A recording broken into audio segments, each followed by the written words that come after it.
Okay, August open gate quilt box here. Let's see what we got. I'm hoping that it's fall related. I'm feeling ready for fall. Because it's August and it's still, well, we've been pretty lucky with the temperature, but it's kind of hot this week, so.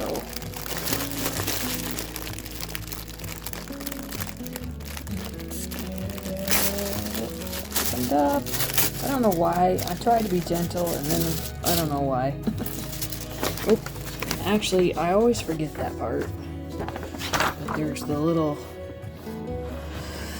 QR code for the people that have the box. But for anybody that doesn't have the box, I just want to show you what's included in the box. So, Project 1, Pumpkin Toss. Let's take a look. Okay, pumpkin toss. What? Oh, such pretty fabrics. Why do I feel like that might be, well, I hesitate to say the designer without really knowing.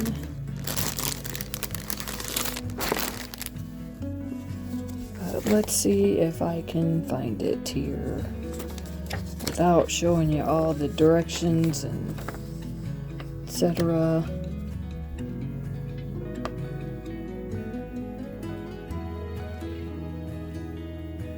So, pattern is, well, the pattern of course is by Monique from Open Gate Quilts, but I'm not sure if these are, I don't know. It just, the fabrics really make me think Joanna Figueroa, maybe? I don't know. I could be wrong. Nope, Joanna Figueroa, Fig Tree and Company. Okay, I know my fabric, yay! But these are really pretty. I love her fabrics. Well, you probably saw I recently did a quilt, Cinnamon and Cream, and it was with her fabrics for using a fat quarter shop pattern. But yes, she's got beautiful oranges for fall. And she just, isn't that pretty? I just love it. So I think this project's gonna be for me. In fact, I'm just gonna set it aside opened already, because I think that's gonna be probably the first one I do. Okay, Easy Panel Tote by J. Wecker Frisch. Okay, alright, I like her too, so that's awesome. Let's see. I think the panel's actually here at the bottom. Let's see what we got. Oh, so that's the panel. That's cute. New York. So it must be a flower seed panel, but it looks like mine. Oh, it's a seed packet. Okay. No, actually, it's mine's just a writing journal, but it's got. It must be a seed packet. Let me open it up and let's take a look. Sorry, this is taking a little bit longer. Usually understanding what I'm seeing, but I'm not sure I'm seeing this one correct. Okay, so looks like it. Yeah, it would have been on it would have been a seed packet kind of print. So that's awesome. And you must. Oh, I was thinking we made up the bag, but she's actually got the bag already, and then we must just heat and bond and applique that on. Alright, very cool. That'll be a very quick little project, so maybe I'll do that one first. Alright. Notion of the month. Quilt block markers by Gypsy Quilter. That must be what these are. Oh, okay, so I wonder if they're magnetic. No, I don't think so. I think you just pin them on. Let's see. Has a hole in the top so you can hold them in place using your own pins. Cool.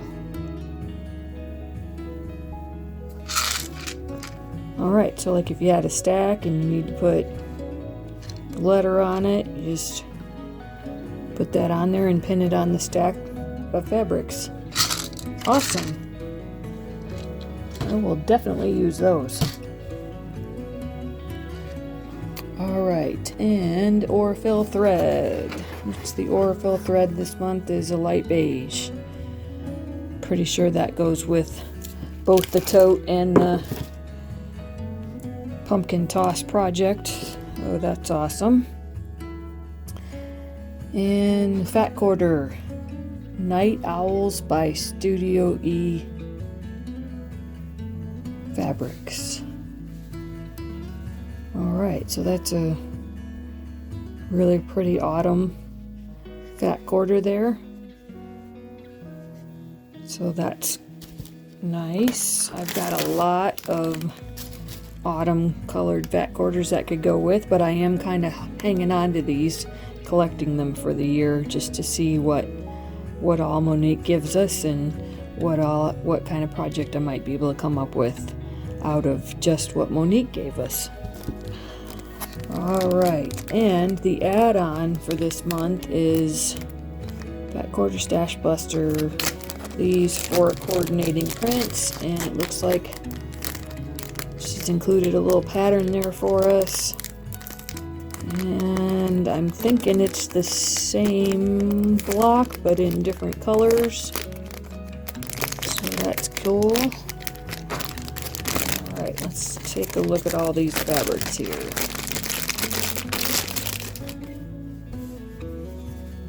Oh boy, I don't know if I can see them all. Well, let's see if we can look here. So we got flowers, different kind of almost like watercolor type. Let me see if I can get it apart. I feel like this is one I need to take a better look at. Yep, so leaves and flowers,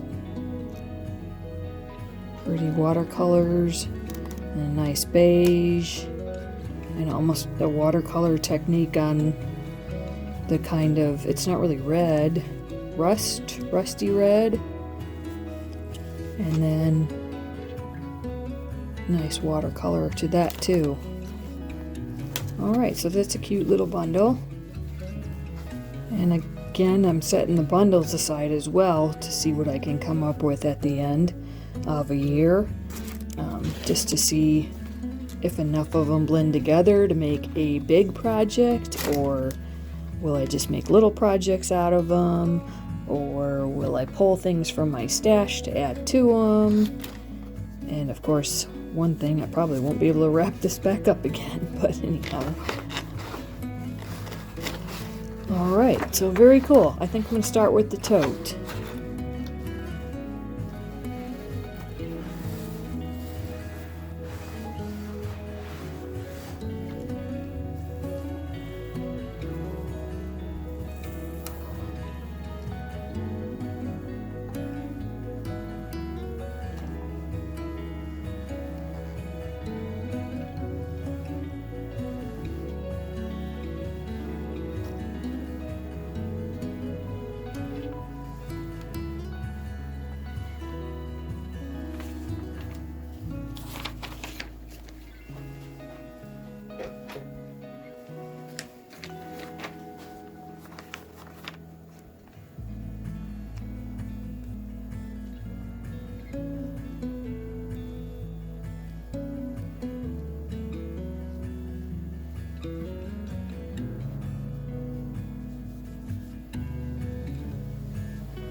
I was looking at the bag, and it's about a half an inch larger at the bottom than it is at the top. And so putting this straight on there, it became real obvious how much bigger it is at the bottom than the top, which would be fine. But I kind of thought, you know what, why don't I kind of put it askew, and then I will do some stitching around the border, and maybe I can actually embroider a couple of pansies on each side. So we'll see whether or not I get that part done, but I'm gonna go ahead and get this ironed down, and then I will start stitching around it, and I'll see if I can't get the embroidery done.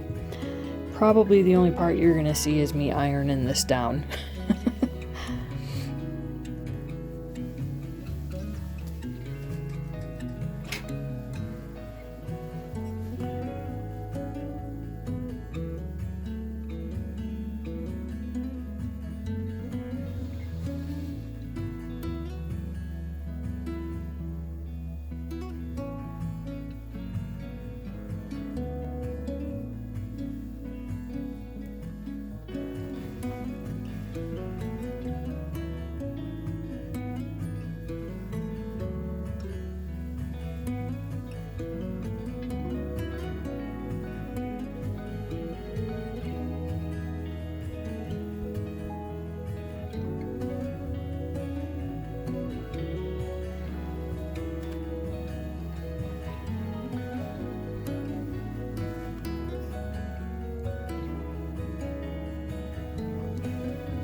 So Monique has in the instructions on this particular project to maybe do a decorative stitch with your sewing machine, or decorative hand stitch on this project, or just use your creativity. So with my creativity, I was thinking I like to keep a lot of my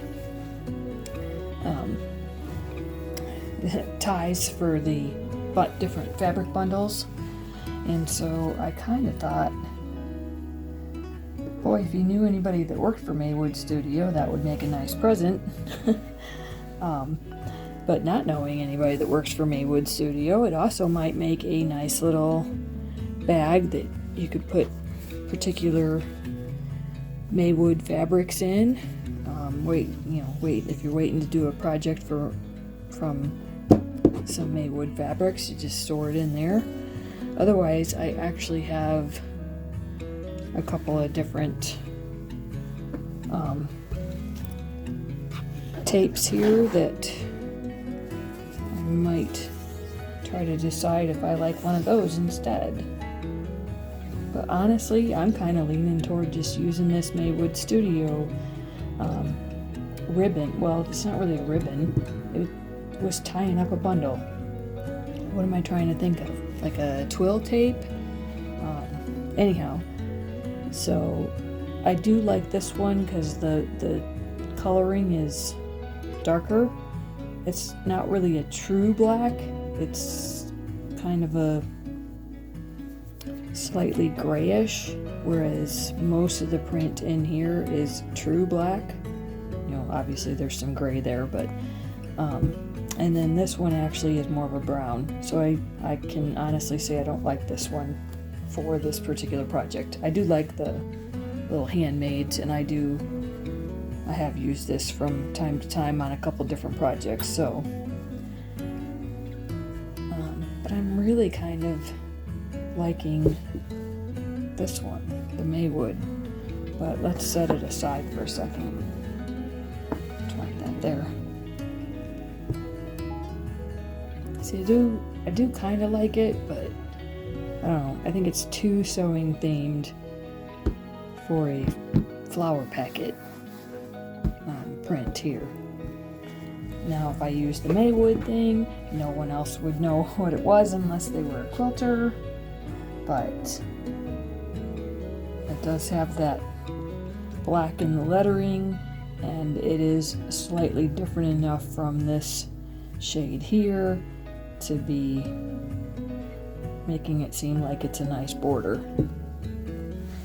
So let me try to bring it around to the edge and see how it looks. I'll have to figure out how I really want to do the edges on it, but I'll have to iron it too. But something like that, maybe, sorta, I don't know. Maybe I should just stitch it. Who knows? I just thought that looked kind of neat like that, but I'm not real sure how I'm going to do the edges, so. And in fact, actually, maybe do the edges, not do them, if you don't do them so nice, just put a button on there. Does that sound interesting? You know, like if your edge doesn't really work out very well, just pop a nice button on it. I know, that's kind of my go-to. Put a button on there. Or a pansy. You know, like actually even a button with a pansy on it. Wouldn't that be cute? I don't know. Or maybe that's where you do an applique. I don't know. I'm kind of leaning toward using that. Yep. So we'll see. And I may not be able to show you in this video, but maybe I'll come back in a future one and show this little finished project here. So in the January or February, I'm not sure if it was January or February, that the box actually came with the Valentine bunting embellishment kit. But Monique had given us this little kit to use for a bunting that was in that project, and I never actually got to do the embellishment part of it. I made the bunting, but I never really added the little buttons and the thread and a couple of things that she'd had in that little embellishment kit. And also in one of the kits, or one of the boxes, I forget which month, she had included Eileen's Fabric Fusion. It's glue, and it's a glue that's been working pretty well. I'm almost out of it already, in fact, and so I probably need to get some more. But anyhow, since I found that little kit sitting here on my table, I thought, you know what, why don't I just go ahead and use these little buttons and spruce up the corners with that. And anyhow, so I used the glue and I just kind of put the little buttons down, and I will go back and actually stitch them on. But for right now, they're sticking down pretty well, and I've glued down my little border here. But again, I'll go through and I'll probably just do a hand stitch all the way around it to hold it down. And I don't know, the buttons weren't really meant for this project, but, and they're, you know, they're not exactly great for the bag, but, or, you know, the theme of this particular little panel here. But you know what, the little hearts are, honestly, seeds are things that I love, and fabric is things that I love. So the little hearts, it just adds a little cutesy factor to it, and I like it. So that's what matters, right? And so I'm just gonna use it as a little bag to keep my fabric in. You know, my next project. And And so, and it kind of has a little bit of a bottom to it, like, but not really a stand-up kind of bottom. So it's really just a over-the-shoulder kind of bag. And it's just gonna have some cutesy little buttons and a cutesy little panel on it. And I can't wait to see how other people embellish theirs. They probably did a lot more fancy and good sewing than what I'm just kind of doing it more craftsy. So, but like I said, I might do a little bit of embroidery on the sides here. But now that I put the buttons on there, I don't know, a little embroidery would be too much. So I probably won't actually. But some stitching, maybe a little bit of a fancy little stitch right here, fancy little stitch right there. That might be okay. So, but yeah, it's not exactly probably the way everybody else has done theirs, but I just thought I'd fancy it up a little bit with the buttons. And I do probably need to fix something else down here at this corner and kind of fix that a little bit.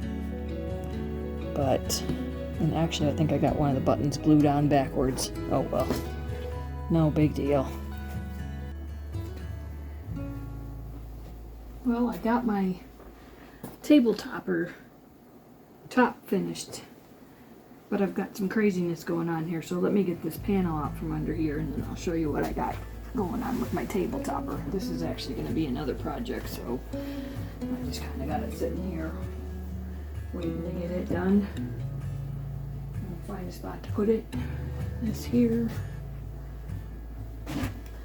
Okay, so I was working on the table topper and I was watching TV and I was not paying attention.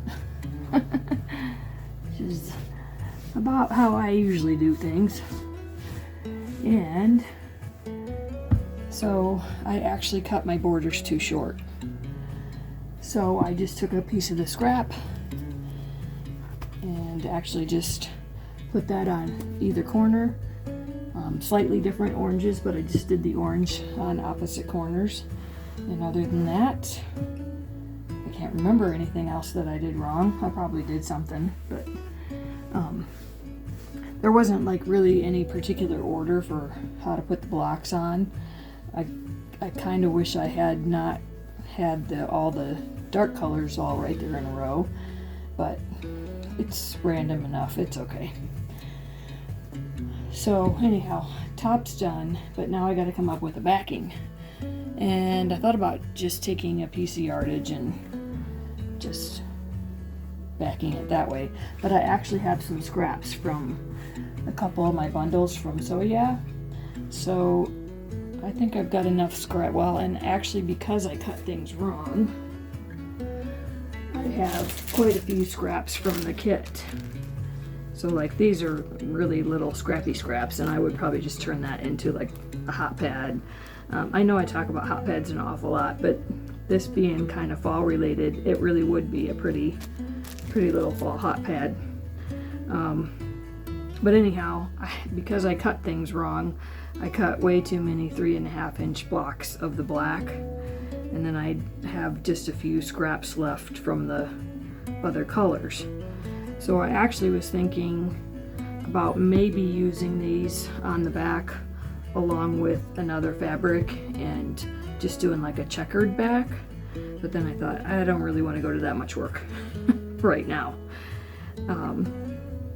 And I would like to use up some scraps rather than just using a full square, because for one thing, I can't find a full square that I really like well enough to put it on the back, and not so well that I don't want it for the front. That's always the conundrum, isn't it? Do you like it really well? I want it to be on display on the front, not sitting on the back where nobody ever sees it. And not to say that I don't like what I've picked for the back. It's just that it wouldn't be something that I would have enough of to really make the front of a quilt, so, or a table topper or whatever. So I've just kind of picked out some scraps from one of my Soya bags, and they're actually pretty big scraps too, so I will get this done very quickly. In fact, this was all one piece, and this one actually might have been a fat eighth from Fat Quarter Shop, but it was all one piece, so I've just gone ahead and cut it in half, and I will do something along this line and put a strip of something in the middle there, and maybe that's how I'll use my other little scraps there, is just sew them together really scrappy and then put them in there. And then I actually have enough of this Michael Miller print right here to do the border around this. So I actually have about 2 more yards of this fabric from a scrap bag that I got, and I'm actually going to use that for a baby quilt, so I will not need this piece. In fact, I won't need all of that 2 yards either, so yeah, so I figured I might as well go ahead and just use this. And it's not this exactly the same color. It's well, let me try to put it against here. So this is more of a taupe and this is more of a gray, but honestly it's going on the back, so nobody will ever really notice it. And then the other thing I'm going to do, because I cut things wrong, so I think Monique was intending us to have this fabric for the binding as well, but since I cut things wrong, I actually found this one right here. Let me slide it under here and then you get a better idea. Let's see, slide that under there, and then again you can tell that this is very gray compared to this, but on the back it's not going to be that noticeable. So I have no idea what line this is. I think I looked at the salvage. I'll look at it here in a second, but it is not the same either as these, but it blends very well, and I think it blends pretty well with the black here. So, and of course with binding, you're not really going to see even that much of it. You know, you're going to see like that much of it. So, and I think it'll look nice here on the little pumpkin part. Let's see if you, yeah, I think that'll look pretty good. So, just going to sew up these pieces, and I will get started on quilting it. But I am probably going to go ahead and post this video before I get it completely done. Then again, I might wait till next weekend.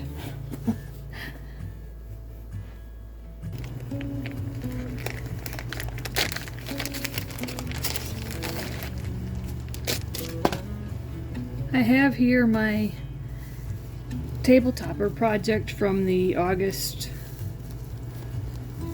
Open Gate Quilts box, and somebody recently recommended to me to try this method for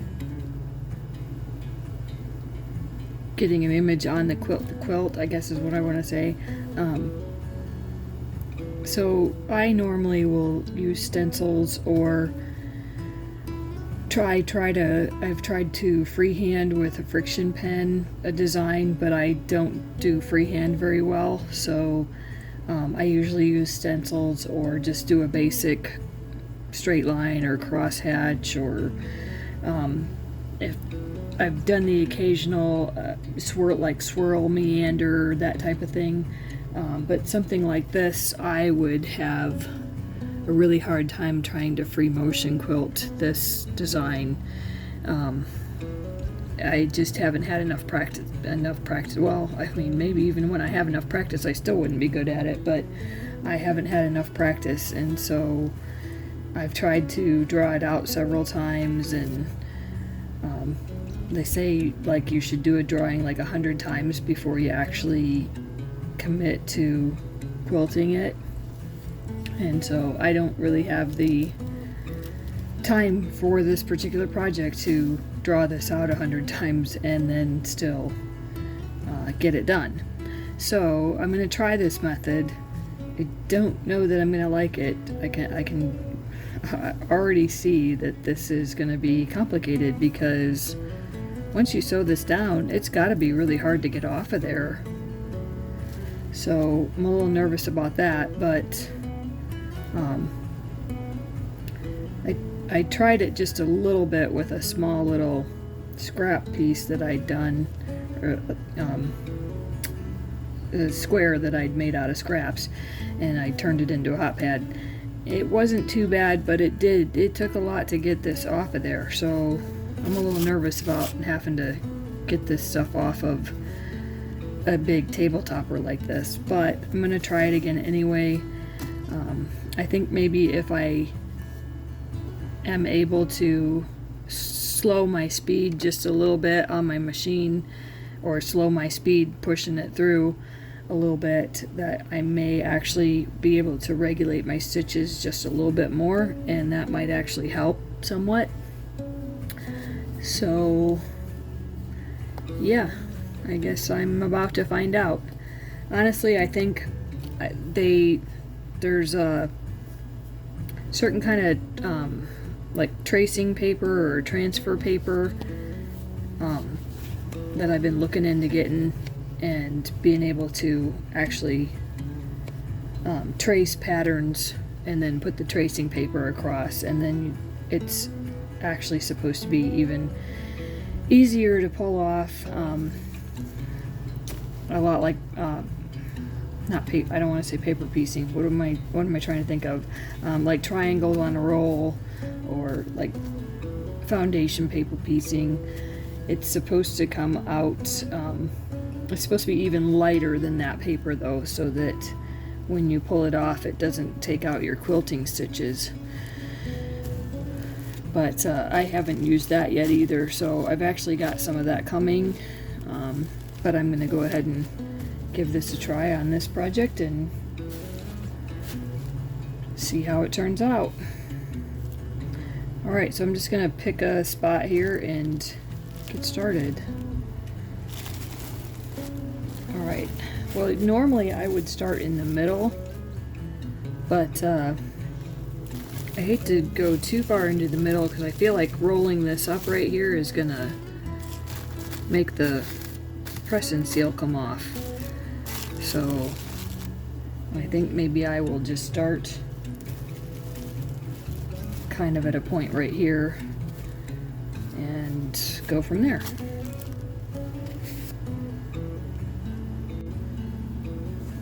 Alright, well, let's look at this part right here that I have done already and see how difficult it's going to be to peel off.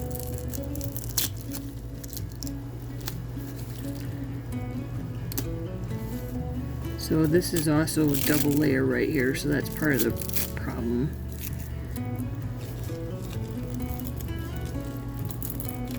That's where it had to overlap. It's going to be twice as much work.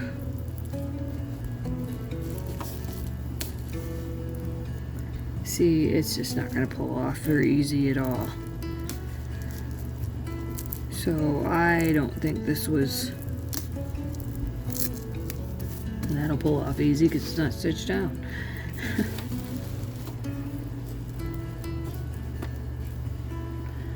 Let's see, somewhere I had...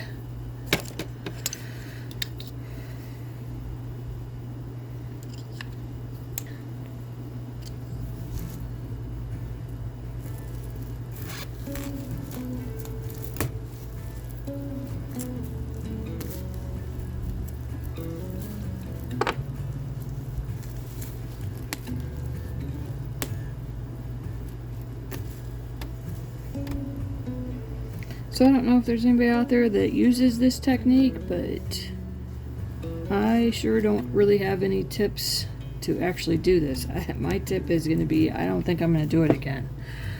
I think I'm going to stick to either the transfer paper or just applying the paper to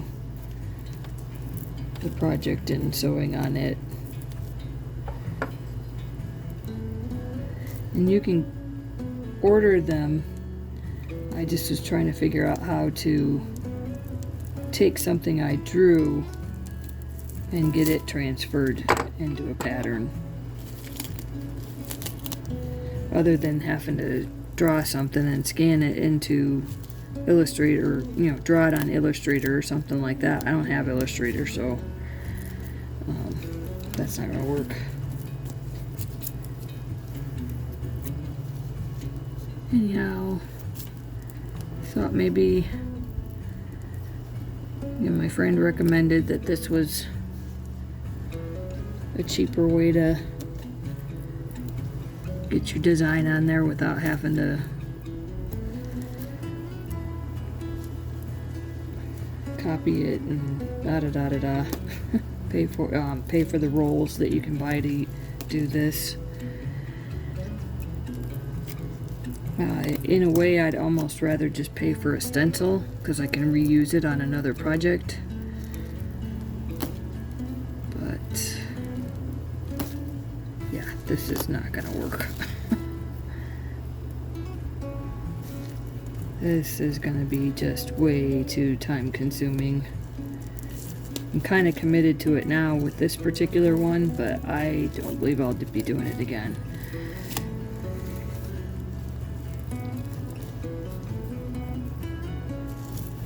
Well, anyhow, it does technically work. So I guess that's what matters. It does technically work. But I think I'm going to spend so much time pulling all this off of here that it's not really worth it. So I will hopefully come back in another video with a different technique that actually does work fairly quickly and easily. But like I said, I'm waiting on that transfer paper, so maybe in a couple videos. Alright, well, thanks for watching. I might actually come back. Sorry, I probably said that a little too early. I will probably come back with just a little snippet when I actually get this all done and get it all peeled apart. See that it did it again there.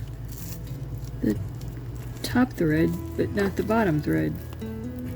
Wonder what's going on. I may have to have my machine looked at. I don't know why it would be skipping stitches from just the bottom thread. Okay, well, like I said, I'll show you the finished project, and hopefully I'll come up with a better technique for another video a little bit down the line here.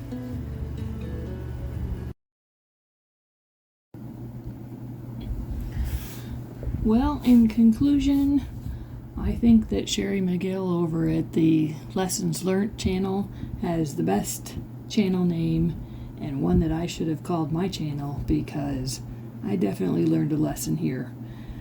My lesson is, I'm not the quilt police. You want to use press and seal wrap, go ahead, but I'm not doing it again. So first of all, I had some tension issues with my machine. There's a maintenance issue that I finally got fixed, so that did not help. My lack of domestic machine free motion quilting didn't help either, and it's not really free motion if you use the press and seal wrap to try to guide yourself, but basically my lack of ability to use or have stitch regulation made it pretty awful looking quilting. So also, the press and seal I would not do again, just for the fact that it was really, really hard to get it off of there.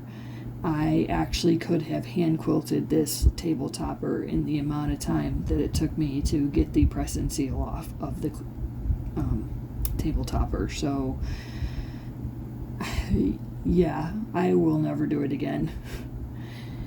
I do use press and seal for applique projects once in a while.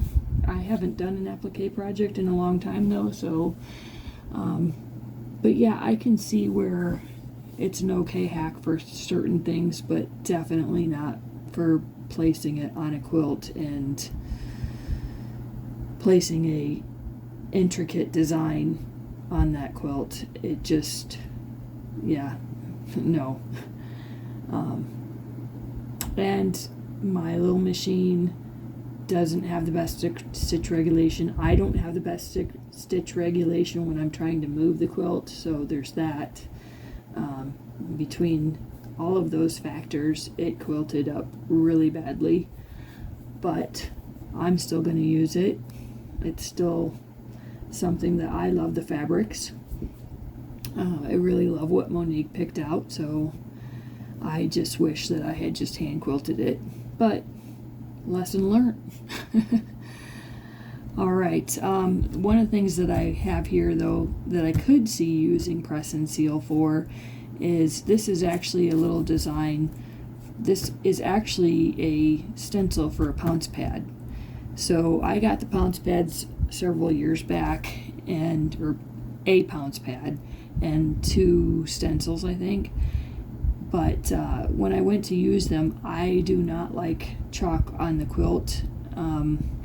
For me, on my little domestic machine, it just, if you had to roll it up, it rubs right off.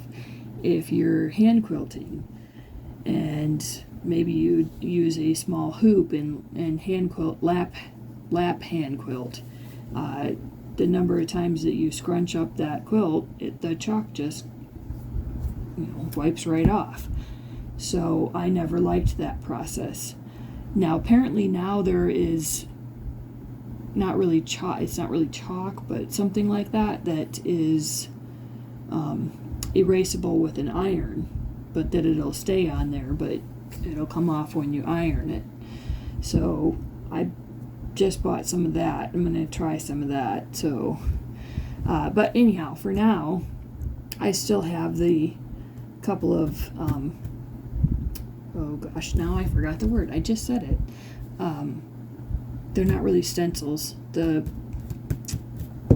ones that you use with the pounce pad. And so I actually put that on this cardboard and pounced on the chalk and then just went over it in marker. So I could kind of see using the press and seal and placing it on top of this and then marking it on the press and seal, and then taking that and transferring it to some golden threads paper, which is usually a bit of a darker color and sometimes hard for people to see through unless there's a light box behind it. And if I put it on a whiter sheet of paper, I have a small little light pad that I probably could have done this on, but it's not quite big enough, and so I could kind of see putting press and seal on here and then marking it out on that and then putting the press and seal on the papers and being able to keep press and seal that way and have it as a template to go by, or not really stencil, not really template, what do I want to say, just as design to transfer to, and then put that paper on here, and that actually does rip off much easier. So yeah, anyhow, lesson learned. I will try to put this on a table or something that covers the center with a plant and the colors are still pretty even if the quilting's not. All right, well, thank you for watching.